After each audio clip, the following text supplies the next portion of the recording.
Mesdames, bonsoir, messieurs, bonsoir de vous retrouver ce soir dans le cadre du journal. Le 19h30 sur les antennes de Raison 3 Télévision, voici le sommaire en 3 titres.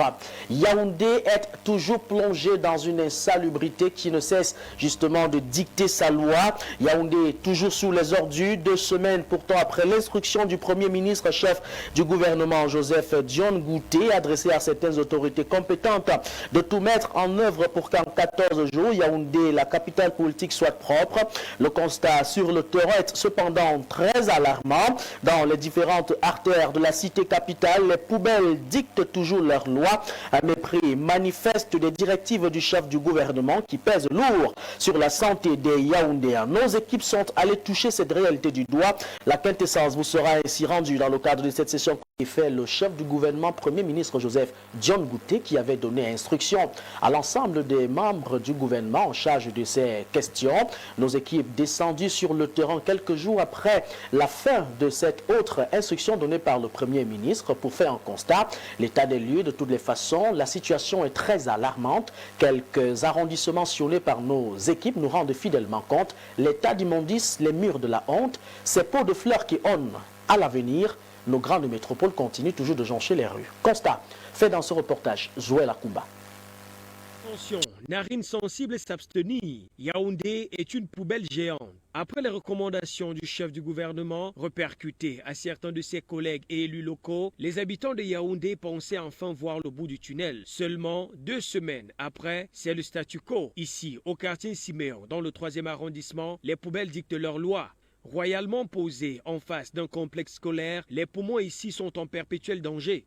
À la recherche de l'air pur, nous partons prendre nos quartiers au lieu dit entre terre rouge, à la frontière entre Damas et Siméon. Déjà au loin, nous apercevons malheureusement un tas d'ordures qui fait peur. Si peur qu'il oblige les automobilistes à chercher leur chemin sur cette chaussée envahie par la poubelle. Notre périple nous conduit ensuite à Efoulan, toujours dans le 3e arrondissement de Yaoundé. Là-bas, nous avons espoir de respirer mieux, car le super-maire y habite. Seulement, ici également, c'est grave. Même notre caméra ne peut dissuader ceux qui salissent. Barrière, c'est la magie. La poubelle, c'est en route. Oui, et en l'entrée terre rouge, il y a la poubelle là-bas, c'est même plus. On s'intéresse à autre chose à présent avec l'ouverture du Salon international de l'industrie du livre qui s'est ouvert ce jour ici dans la capitale politique Yaoundé. Il faut noter que c'est un écosystème qui tarde encore à s'imposer sur le plan national.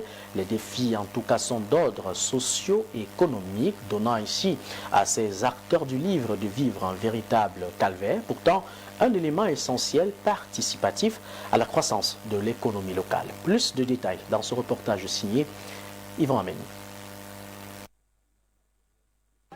Le musée national de Yaoundé accueille ce mercredi 12 mars 2025 la 3e édition du Salon international de l'industrie du livre de Yaoundé, le SILI. Le thème choisi pour cette année est le livre pilier du développement. Pour devenir médecin, chercheur, quoi que ce soit, il faut absolument avoir lu. Et d'ailleurs, tous ceux dans les domaines que je viens de citer qui lisent pour devenir un bon journaliste, il faut lire. Et ceux qui lisent dans ce domaine, qui lisent assez dans ces domaines-là, sont performants. L'événement de cette année se déroule dans un climat où la lecture n'est plus une préoccupation majeure pour bon nombre de lecteurs. Mais les scientifiques pensent que la lecture doit être une priorité absolue dans la vie de tous les Camerounais. Je pense qu'il y a une corrélation entre des pays où les citoyens lisent beaucoup et les performances économiques de leur pays. Je crois que j'ai essayé de prouver cela en lisant tout simplement les classements. Et on voit qu'il y a effectivement des convergences. Donc il faut lire, ce n'est pas du tout une punition, bien au contraire, on s'enrichit tous les jours et lire devient un plaisir dès qu'on l'a appris quand on est encore jeune. Les efforts consentis par le gouvernement camerounais pour promouvoir le marché du livre peinent encore à satisfaire tous les acteurs de la chaîne de production. Quelques actions sont tout de même engagées par le ministère des Arts et de la Culture. On a parlé d'une législation incitative, on parle d'un accompagnement technique et institutionnel qui est quasi automatique et également la mise en place des infrastructures gouvernementales à l'instar de ce site où nous nous trouvons et qui est mise à la disposition des acteurs ainsi qu'un accompagnement matériel qui est souvent important de la part du gouvernement. Du 12 au 15 mars 2025, la ville de Yaoundé servira de cadre aux expositions diverses, des tables rondes et des débats avec au centre des échanges le livre comme solution efficace pour l'émergence d'une nation. Au-delà de l'appui technique tel qu'évoqué, il faut dire que les auteurs et même les éditeurs de livres continuent justement de manquer d'une véritable politique d'accompagnement de la part de notre gouvernement, un véritable problème systémique qui finit par envériner tout l'écosystème justement de notre pays. Face à cette difficulté, plusieurs Camerounais ne sont plus intéressés à la lecture. Le pourquoi, de toutes les façons, la question trouve réponse dans cet autre reportage qui porte la signature de David Zo. Auteurs, écrivains et éditeurs au Cameroun font face à de nombreux goulots d'étranglement dans la production du livre. Parmi ceux-ci figure en bonne place l'épineux problème du manque de subventions. L'ouvrage même n'est pas subventionné. Les éditeurs se battent tant mieux que mal parce que je ne pense pas que c'est ce que nous leur donnons qui les permette de sortir des livres. Donc ils mettent un peu à risque le métier de l'éditeur parce que je ne sais pas s'ils entrent dans les... Beaucoup plus via mon téléphone. Fort heureusement, certains continuent de pratiquer la lecture. À l'aune de l'intelligence artificielle, les livres de science-fiction sont les plus demandés sur le marché. D'autres par contre, restent dans la seule lecture des Saintes Écritures. Actuellement, je m'intéresse plus à des livres, comment est-ce que je veux dire, de fiction. À des livres de fiction. Donc ça c'est mon centre d'intérêt des mois, de ces mois-ci. Oui, le dernier livre que j'ai eu à lire aujourd'hui, c'est la Bible. Tout compte fait, il est important de signaler que plusieurs Camerounais n'aiment plus la lecture. Ce qui peut visiblement justifier l'adage qui veut que, quand on veut cacher une chose honnête, on l'arrange dans un livre. Parlons d'autre chose à présent et parlons de la liberté d'expression sur Internet dans l'éclosion des discours de haine. Aujourd'hui se célèbre la journée internationale de la lutte contre la censure sur Internet. La liberté d'expression qui donne le droit de vous exprimer librement sur les réseaux sociaux de telle sorte à ne pas porter atteinte aux droits d'autrui. Depuis son avenue, elle a été un fil conducteur à l'explosion des discours de haine. Quelles sont alors les mesures drastiques à prendre afin d'éradiquer ce phénomène? C'est une interrogation qui trouve réponse dans ce reportage signé Gisèle Ndao. La question de la liberté d'expression sur Internet est loin d'être nouvelle. En effet, Internet est un espace de liberté où chacun peut communiquer et s'épanouir. S'exprimer sur les réseaux sociaux, c'est dialoguer sur la place publique étant caché, nous éclaire le politologue Stéphane Paul Menunga. Je ne saurais être contre la liberté d'expression sur Internet, mais je suis de ceux qui pensent qu'il faudrait que cette liberté d'expression-là soit encadrée. Parce qu'en jargon juridique, on a l'habitude de dire que ubi societas, ubi jos, c'est-à-dire que partout où il y a des hommes, il y a des règles. Et quand il y a des règles, il faudrait que ces règles-là soient respectées. Ce qu'il faut souligner pour le condamner est que la liberté d'expression sur Internet est devenue un fourre-tout, tant les utilisateurs transforment cet espace en un lieu de règlement de compte, de vengeance et de harcèlement. D'où l'explosion de l'escalade des discours de haine à outrance dans notre pays. Mais que prévoit la loi face à ce phénomène dangereux? Une fâcheuse tendance qui en pratique semble s'exprimer par le manque de volonté politique et étatique qui pourrait traduire le vide juridique persistant face à des infractions récurrentes. C'est un terrain fertile justement pour les discours de haine à cause du défaut de régulation étatique. Vous savez qu'au Cameroun, par exemple, aujourd'hui, on a des instruments de régulation. On a par exemple l'ART qui est un instrument de régulation. On a plusieurs instruments que je ne citerai peut-être pas ici, mais qui ne font pas véritablement leur travail ou alors qui font un travail sélectif. Les appareils idéologiques de l'État ne font pas aussi véritablement leur travail parce que quand on parle des appareils idéologiques de l'État ici, il s'agit des médias, il s'agit des partis politiques et même de la société civile. Ils n'apportent pas la dimension pédagogique auprès de ceux qui utilisent Internet. Et il faudrait aussi rajouter ici qu'on a l'impression que les sociétés africaines en général et même camerounaises en particulier ont été surpris par Internet. Voilà l'une des raisons aussi qui pourrait justifier ça. Les discours haineux sur Internet sont en pleine ascension. Pourtant, la liberté d'expression a des limites, à savoir déshonorer quelqu'un ou l'exposer au mépris public. Cependant, il faut éviter d'instaurer une censure privée arbitraire qui porte atteinte au droit à l'expression des créateurs de contenu. Internet est bien un moyen d'échange et non un exutoire pour frustration à peine voilée. Il est temps pour les décideurs camerounais de prendre les mesures drastiques qui s'imposent dans l'espoir de stopper les ambitions de quelques cinglés sur la toile. Et au regard de ce défaut de régulation étatique, il faut dire que plusieurs thèses politiques disent attendre le mois d'octobre 2025 pour faire parler les urnes au regard de cette élection présidentielle qui s'annonce officiellement pour ce mois.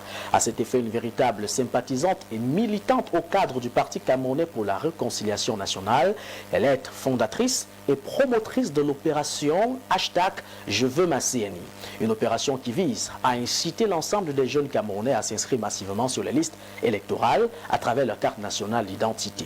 Il était question devant la presse au quartier général du Parti camerounais pour la réconciliation nationale cet après-midi pour Anne Fégon de Noa, puisqu'il s'agit d'elle, de faire le bilan de cette opération.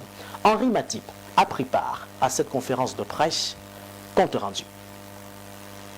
Face aux problèmes d'obtention de la CNI auxquels la population camerounaise fait face, Anne Fégon de Noa Biloa a organisé ce 12 mars une conférence de presse sous la bannière baptisée #Je veux ma CNI dans l'optique de trouver des issues à ce calvaire. La campagne citoyenne #Je veux ma CNI a été initiée le 4 janvier 2021 dans le but d'inciter les services compétents de la DGSN à résoudre définitivement la crise de la CNI qui sévissait dans notre pays depuis quelques années déjà.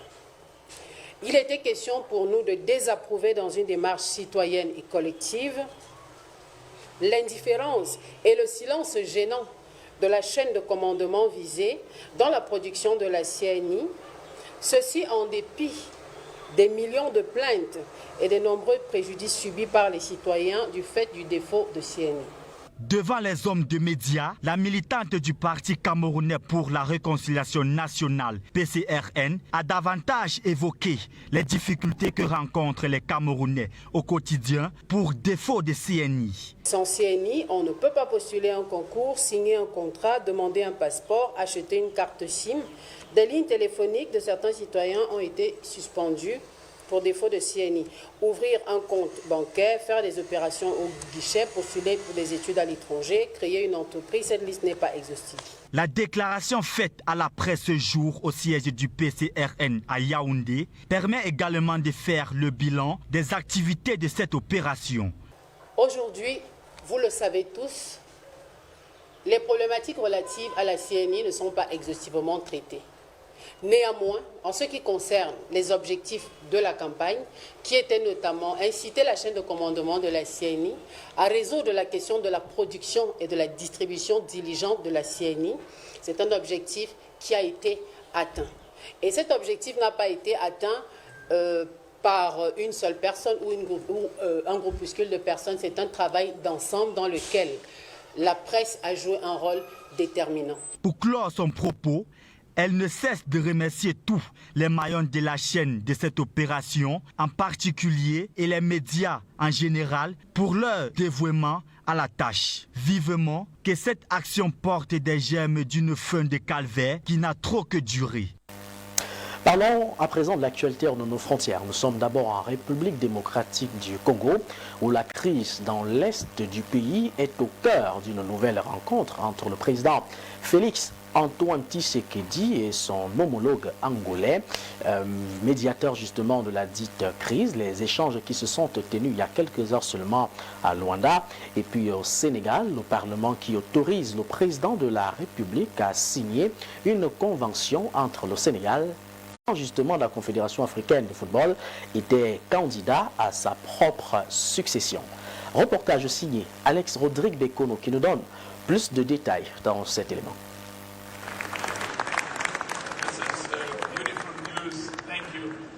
And what I like about my new EXCO is I've got more women, more world-class, capable women. C'est une nomination qui vient consacrer l'influence grandissante de l'ex-international camerounais dans la gouvernance du football africain. Samuel Eto'o-Fils, après avoir marqué l'histoire du football sur le terrain, poursuit son ascension dans les instances dirigeantes avec une ambition claire: moderniser et révolutionner le football africain. Ça c'est évident. Vous savez que Samuel est un homme qui a un seul objectif, c'est celui de donner au football toute sa grandeur, de mettre le footballeur au centre des préoccupations. Vous savez, l'économie du football produit beaucoup d'argent et il y a trop de vautours qui tournent autour du football pour s'en approprier, et que les acteurs qui sont les joueurs qui transpirent sur l'aire du jeu n'ont pratiquement pas grand-chose, ou meurent dans la misère totale, dans l'indifférence totale à la fin de leur carrière. Donc Samuel a pour objectif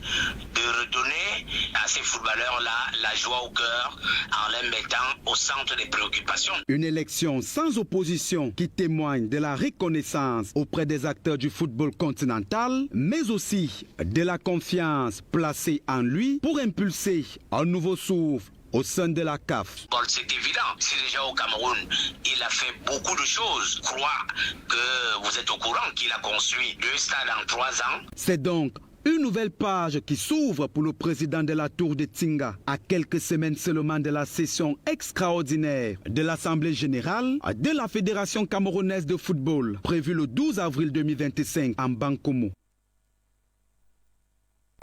Autrefois 4e vice-président de la Confédération africaine de football, Seydou Bombo Djoya, que deviendra-t-il quand on sait que la candidature de Samuel Eto'o-Fils a été brillamment portée par l'UNIFAC? Question. Mesdames, Messieurs, c'est avec cette note informationnelle que nous refermons cet autre boulevard consacré à l'information sur les antennes d'Horizon 3 Télévision. On vous dit grandement merci pour votre attention particulière, tout en vous donnant rendez-vous demain lorsqu'il sera 19h30. Je vous laisse en compagnie de Bertrand Bika dans le cadre de la Vespéra, l'Horizon Soir et ses invités brillamment installés. Quant à moi, à demain 19h30. Ne l'oubliez jamais, la connaissance reste et demeure le seul escalier qui vous conduira vers la richesse, parce qu'il n'y a rien de spirituel dans la pauvreté. Portez-vous bien. Bonne fin de soirée à toutes et à tous.